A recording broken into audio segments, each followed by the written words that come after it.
Have you ever flipped a switch and wondered what makes light come on? And how do remote controls and toys actually work? Are you all curious, right? So let's find the answer today and even build your own very circuit. We will explore how electricity flows, meet each part of a real circuit, and learn how they all work together to power the world around us. So let's spark your curiosity and get started. Learn tinkering. Have you ever wondered how does light bulb turns on with just a switch, or what makes your fan spin and your television comes to life?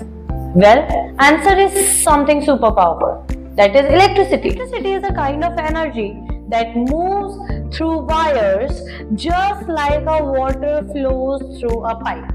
It's made by the tiny particles called electrons, which is really moving really fast, and it's what gives power to the light, fan and television and all the machines we use every day. Pretty cool, right? So let us explore more about it.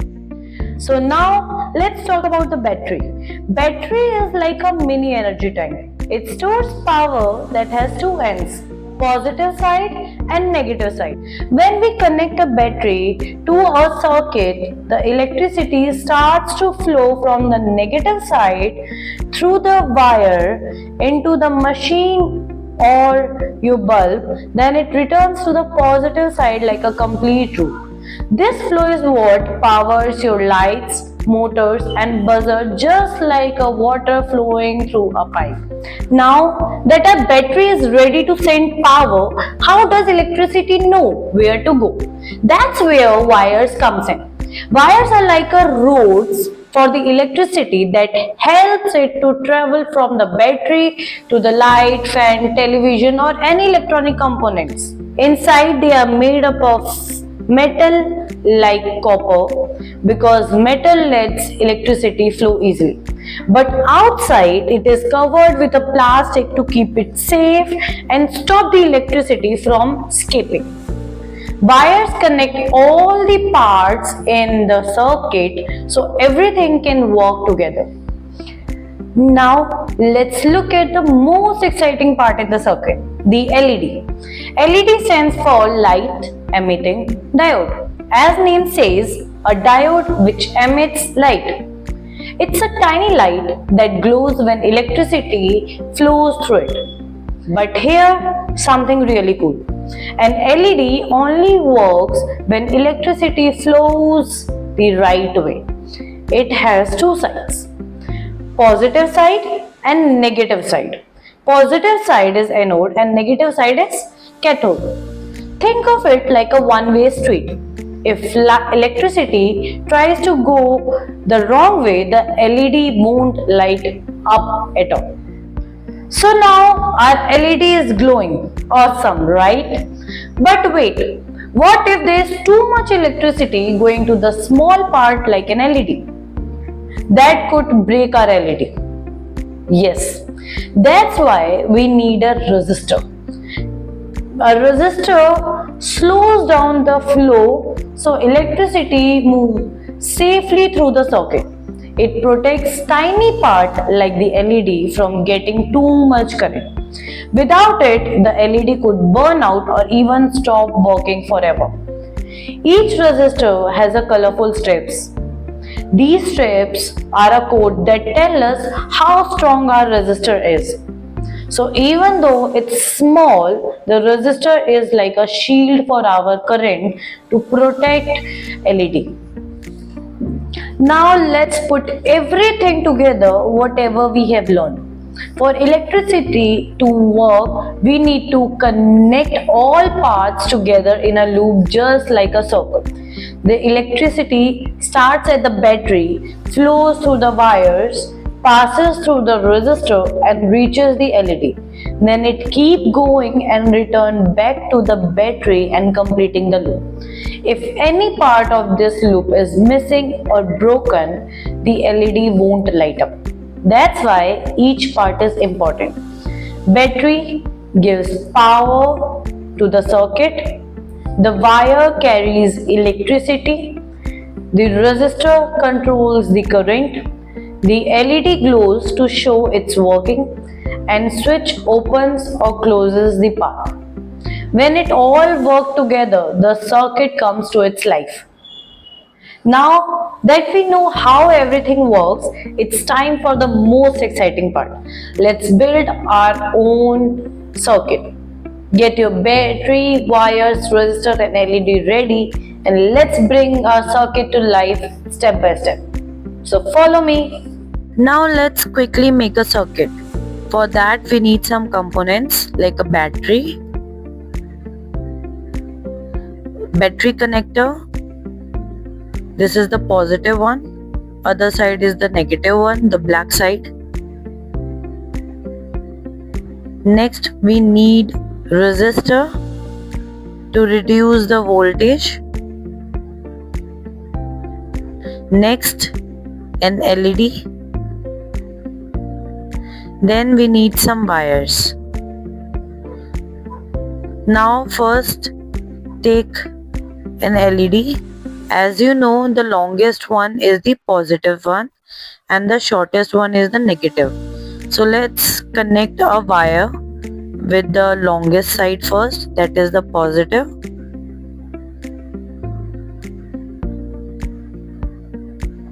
Then take a resistor and connect a resistor on the positive side of the LED through a wire.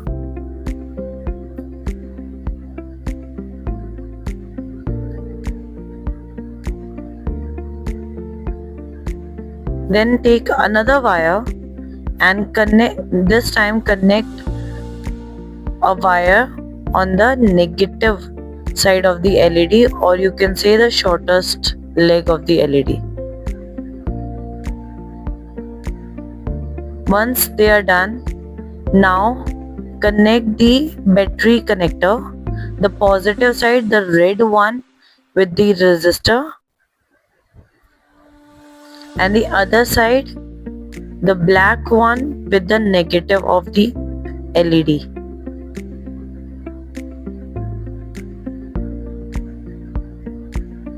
It is done. Now it's time to connect a battery.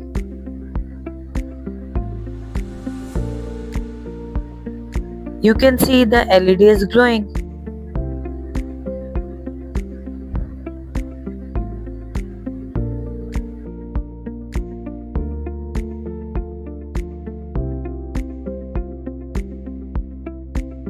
We started by lighting up one LED using battery, resistor and some wires.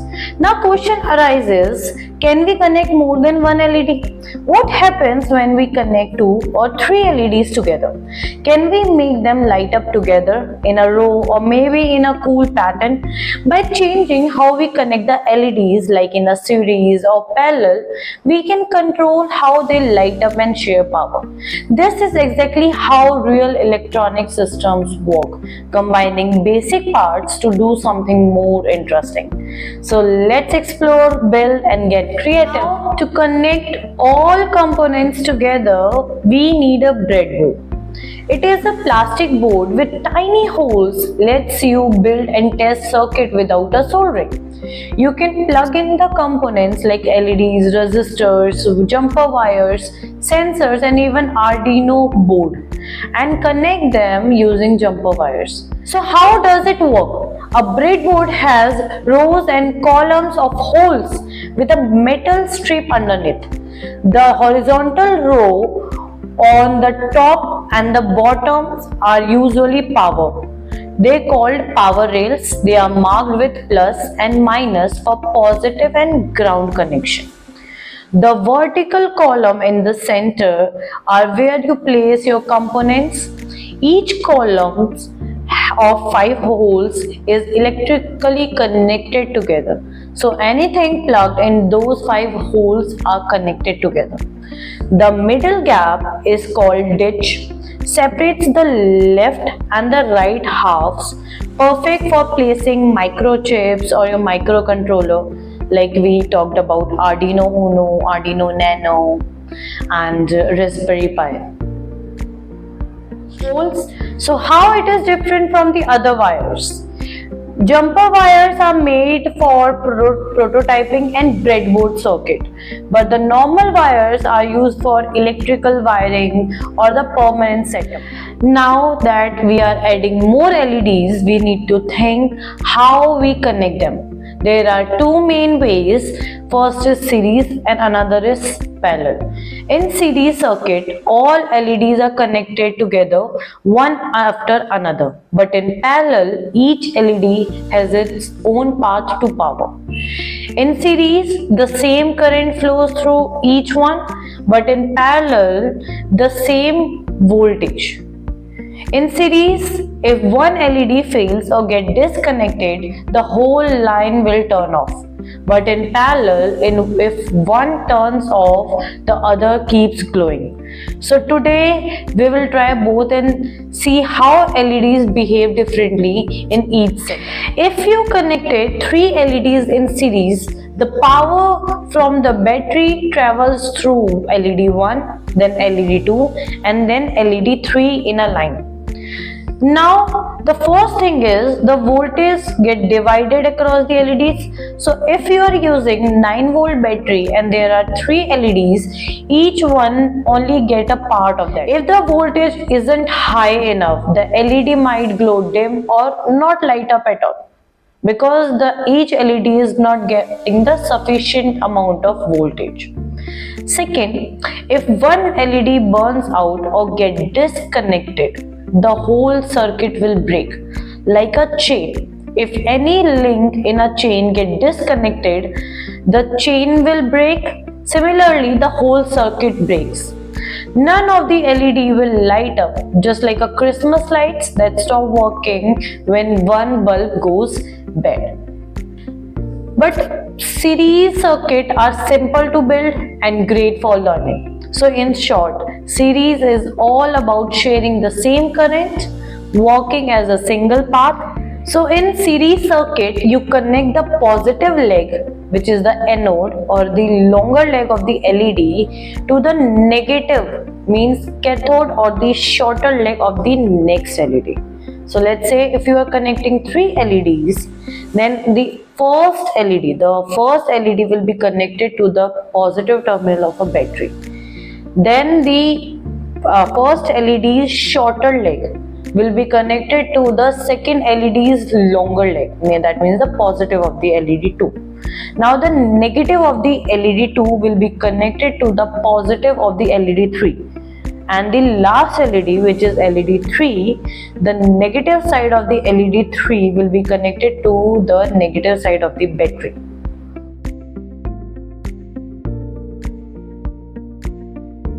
Hello everyone, now let's make a series circuit. First, take a breadboard and 3 LEDs. You can take or choose any color of the LED. Take a resistor, a battery connector, battery, and 2 jumper wires. We need male to male jumper wires. Now take a breadboard, take one LED and connect it. The longer one is the positive one.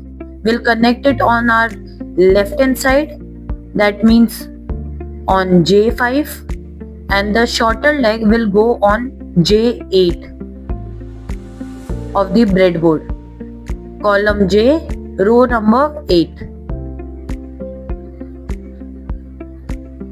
Next, the second LED, the longer one will go with the shorter LED of LED 1, that means I8, and the longer one of the LED 1 will go to the I5. Now LED 3, the longer one will go to 11, row number 11 and column H. The shorter you can connect at any number. Now take a resistor. You can take 1 kilo ohm resistor. you can bend the edges and connect it to the longer leg, means the positive side of LED 1. That means one resistor at I5 and another at B5, row 5, column B of breadboard. Then take a battery connector, connect the positive side of the battery connector at the positive column and the negative side of the battery collector at the negative column of a breadboard.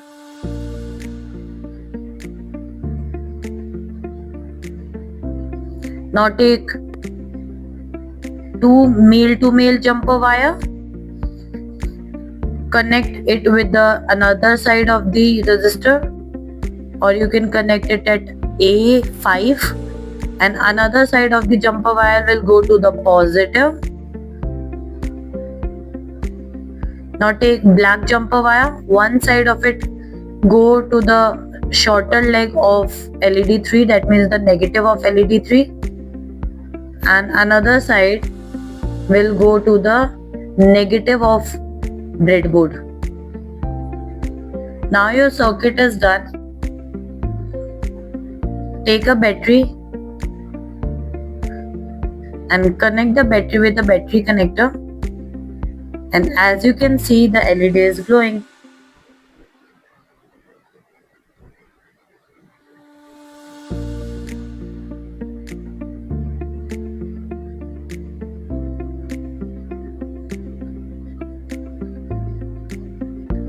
Now the three LEDs are going. Even if you remove any of the LED, all LED will be turned off. So in a parallel circuit, each LED has its own direct path to the power source. That means voltage stays the same across all LEDs. Current splits between each path, and if one LED fails, the other still works. Now how do we connect LEDs in a parallel? In parallel circuit, each LED's positive leg, that is anode, is connected directly to the positive side of the power supply, and each negative leg, that is cathode, is connected to the negative side of the ground. So every LED forms its own loop to the battery or the power source.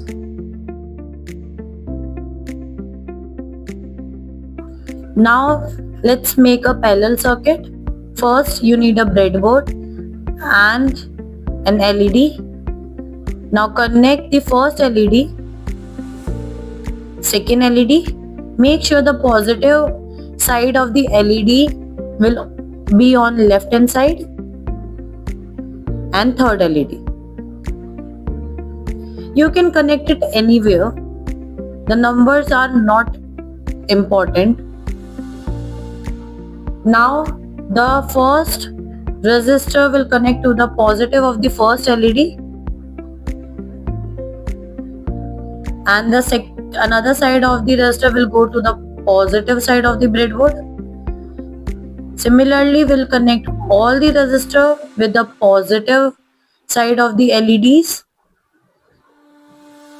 As we are making a parallel circuit, we connect the LEDs in a separate way. Now let's connect the third resistor with the third LED, the positive side of the third LED, and another side of the resistor will go to the positive rail of the breadboard. This is how we have to connect.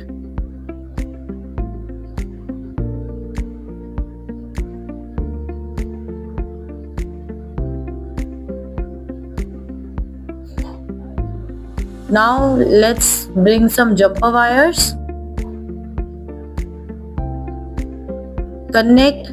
Now we are going to connect the negative side of the LEDs to the negative rail of the breadboard. So connect all negative side separately to the negative rail of the breadboard.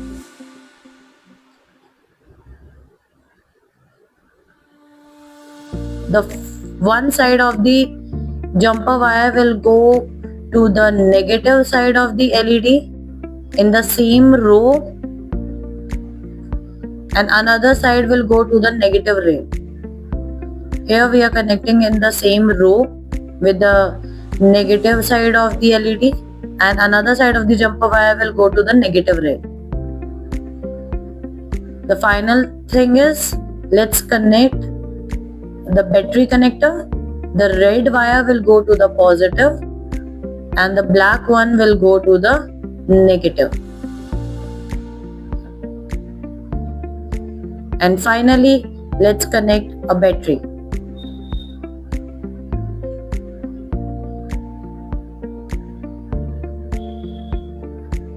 As you can see, they are glowing.